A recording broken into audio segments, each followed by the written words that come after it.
Empower to Integrate, a collaborative initiative by Aditus Foundation and the African Media Association Malta. This program is dedicated to advancing integration and social inclusion for third country nationals in Malta. It is funded by the Asylum, Migration and Integration Fund, co-funded by the European Union and carried out in collaboration with the Parliamentary Secretariat for European Funds. Welcome to the Empower to Integrate project. This is a platform for third country nationals to help them boost their visibility, amplify their voices, and share their perspective. It also aims to strengthen community empowerment and build social ties in Malta. Hi, I'm Nazlee Mayhew, and I'm the radio host for today, and we will be talking about women in integration and the unique challenges that they face as migrants. I'd also like to give a warm welcome to Ishana Meadows, who is the project manager for TAMA. She's the co-founder and director of RA, CIC, co-founder and secretary of RA Malta, where they support people who are seeking asylum and refuge in Malta and UK. TAMA is a woman-led voluntary organization who are dedicated to tackling sexual and gender-based violence. They have a strong background in community advocacy for sexual gender-based survivors, are multicultural, and bring in direct lived experience and professional expertise. They build pathways for survivors to help them move from vulnerability to empowerment by amplifying marginalized voices and fostering inclusive support. They build community initiatives to address the concrete gaps in Malta's support systems, which includes educational, trauma-informed training for frontline workers. And they also provide well-being services, art-based social engagement programs to facilitate healing and educational workshops on equality and inclusion with a survivor-centered approach. By strengthening, connecting survivors with policy makers strategically and with government and NGO partners as well, TAMA advocates to ensure that policy discussions are grounded in reality rather than theory. Hi, Ishana. Thank you and welcome for joining us today. Hi, Nazlee. Thank you so much. I'm really happy to be here with you today. Thank you very much. I'd also like to give a warm welcome to Maria Gabriela Doublesin, who is the director and founder of Intercultural Counseling and Competence Development Limited and the president of NWAMI International Malta. She has over 3 decades of expertise in global leadership and intercultural integration. She's adept at guiding executives and global teams to enhance cross-border collaboration through the complexities of workplace culture, leadership and communication in multinational settings. She also helps businesses cultivate high-performing, globally competent teams that drive sustainable success using effective talent strategies and fostering cultural agility. She was awarded the Lifetime Achievement in recognition of all her work in 2024, and she also received the Best Businesswoman Award for women helping women in business care and social care. Hi, Gabrielle. Thank you for joining us and welcome. Thank you for having me. It's a pleasure. Ishana, if I could start off with you. What personal experience or observations led you to identify a gap in Malta's support systems for migrant women, especially survivors of gender-based violence? That's a very good question. Mm-hmm. So the first thing which led me to identify a gap is my relationships that I have with survivors. So the people that are my friends, the people that are part of our community, and the feedback that we were receiving. Not only that, but my own experiences of a survivor, as a survivor of sexual gender-based violence myself. It's such a big question because when we're talking about identifying the gaps, which gaps are we talking about, right? Are we talking about gaps within the educational system? If we're talking about third country nationals, are we talking about people who have been forcibly displaced, seeking asylum, seeking refuge in Malta, and therefore the gaps within the systems within open centres or detention centres, for example? Are we talking about the gaps within our social care setting? But it's the stories and the conversations that I've had with people combined with my own experiences. If we look at some of those conversations that I've had and we kind of delve a little bit deeper into them, there are so many women who have experienced sexual gender-based violence in different forms, who have been forced to flee their country, who are now, let's say, stuck at Hellfire Open Centre or HFO. And when we see a continuous cycle of women, very often with children, single mothers who have experienced SGBV, sexual gender-based violence, who are stuck, we can see a pattern, right? Of people who are there living in the centre for 5 years, 4 years, 3 years. That's obviously a cycle that's not changing. So then we look at, okay, why are they stuck there? What's the thing that's keeping them there within the open centre? And then we look at the situation accessing education here in Malta. For, first of all, single mothers, then for people who are seeking asylum and refuge in Malta, but then sexual gender-based violence survivors as well. And we can identify some serious gaps there. We look at the let's say, systematic failure of pay versus outgoings for people. So how many third country nationals living in Malta, I say many, not all, it depends the colour of your skin at the end of the day, let's be honest, are forced to work jobs in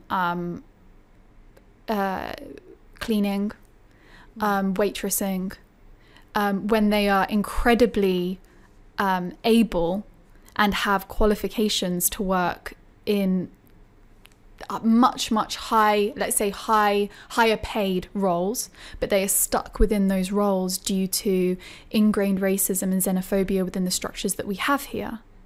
So thank you. So just to finish that off, so when we're looking at that, where does that lead people? That leads people towards further sexual gender-based violence within Malta, for example, prostitution, for example, being forced to live with their perpetrator because they have no other option, for example, not being able to grow. Thank you very much for sharing that with us. It's quite complex in a bigger discussion, but thank you for sharing that. For yourself, Gabrielle, what are some of the most overlooked barriers that migrant women face when trying to integrate into the workplace, particularly in cultures that may be unfamiliar or unwelcoming? Well, there are two different barriers we need to appreciate, to know. One is the systemic barrier from outside, placed from the workplace culture or from the system of the communities. And the second barrier, which is mostly overlooked, is the internal barrier by the women themselves, which is not addressed actually, because when we look at problems, we tend to look always outside. But what is it in us that the system can latch on, that we are constantly finding ourselves in that situation, so and leaving us isolated, or leaving the women with a lack of integration. So the one of the big challenges, as I already mentioned, is the workplace culture, and it can be also language, it can be also problematic, the rapid development in technology, the workplace literacy, if you may, but also the way they see themselves and they believe in themselves, they can and cannot do, you know. Because when you have, for example, a massive digital gap, because of not being able to afford the digital tools which are necessary in order to become savvy, or when you come from a cultural background where there is a divide, a socioeconomic divide, then you have that issue. Women have this issue, and also the readiness. Am I courageous enough to learn, to dare to myself to learn new skills which I am not familiar?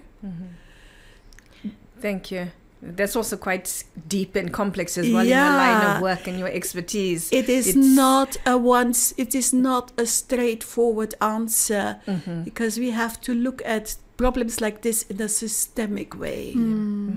Okay, thank you. Yeah, and I think what you said there is really true. It's not, and it depends from which country a person is from, their background, their environment growing up. The way that, if we're talking about Malta or any European country, views them. So I think it really depends very much based on the environment that person has grown up with and how society views them, and that also influences their own self-belief, right? Absolutely. Or when you come, it also matters from what type of culture are you coming, how are you socialized as a woman in the society. For example, when you are coming from cultures like sub-Saharan African cultures, were very highly conservative cultures, where is it a maternal system, is it a paternal system, is it a developed system, is it a traditional system, or whether you come from Asia. I mean, you need to take this into consideration, and also the family dynamics you're grown up in, you know, how you're socialized. Have you got any tips to share with women, because we're talking now a lot more about the internal beliefs, although we're not ignoring this, you know, the systemic beliefs as well, but anything to share with them to help them move forward? Well, it is always important to two things: to learn how to reflect and to learn what to find, where to find what, you know, to learn to identify patterns, but also to help with the professionals, because we have counselors available, we have career advisors available, you know, a lifelong learning in Malta is available here. So to really gauge what am I lacking and where and why. You know, because I mean, we are talking about, for example, I talked about workplace culture, but we have to appreciate that culture is the architect, that is an invisible architecture of how we belong and how we exclude. So once we identify our fabric of our external and internal environment, then in this context, it helps us to, this would be a tool to help us to move forward, move on a bit. Thank you very much for sharing that, Gabrielle. Ishana, if you could recommend one key shift in how Malta approaches the integration of female survivors of SGBV, what would it be?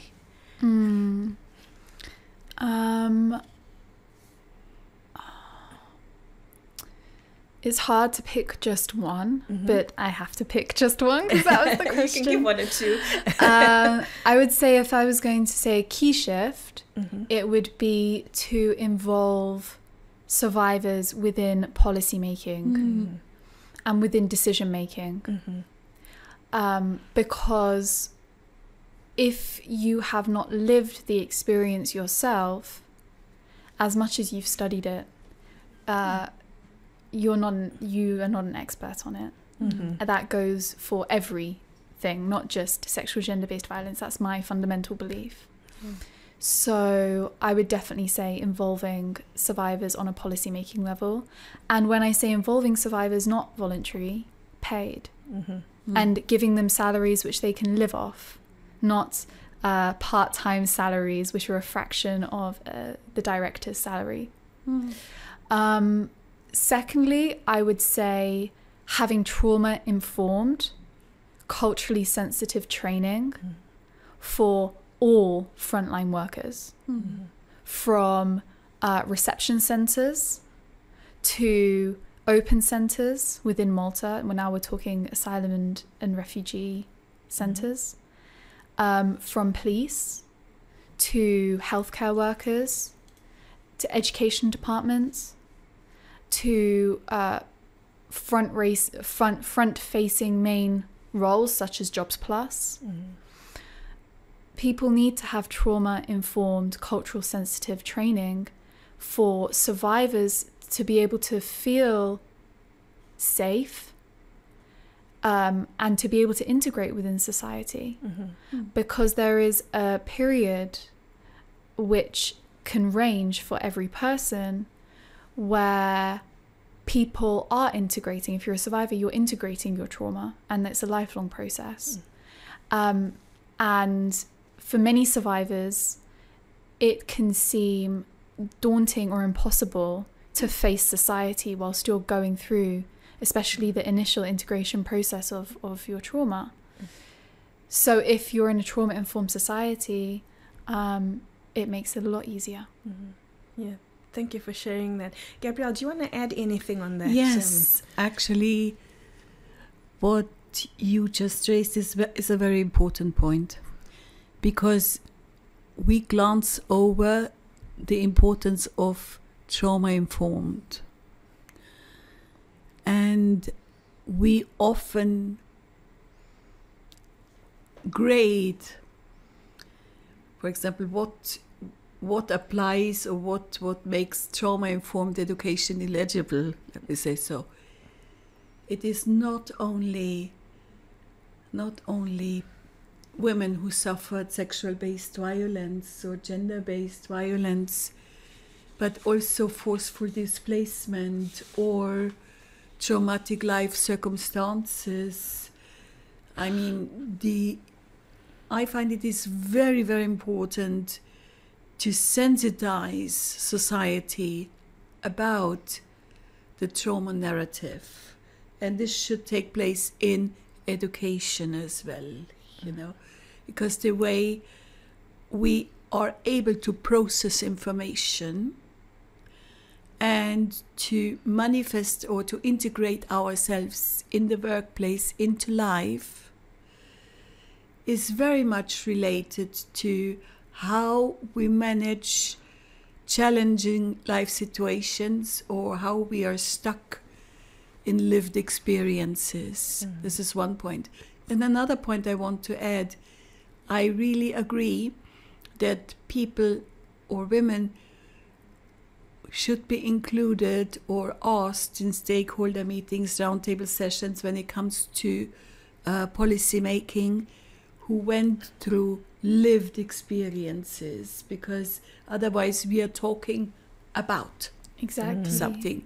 It is like we are looking through a window. We are not related. We are not connected to what we are talking about, and we do not meet the point, and everything stays sort of as a sort of, the point is addressed sort of as a tokenism. It's like we talked about it, but do we meet the needs? And if I could just also say something from your last point, because it's so important. I also feel to have persons of lived experience there with policymakers. Yes. I would say they should make up the policymakers. I've been to so many roundtables and integration sessions that, I'm going to say it, have just failed.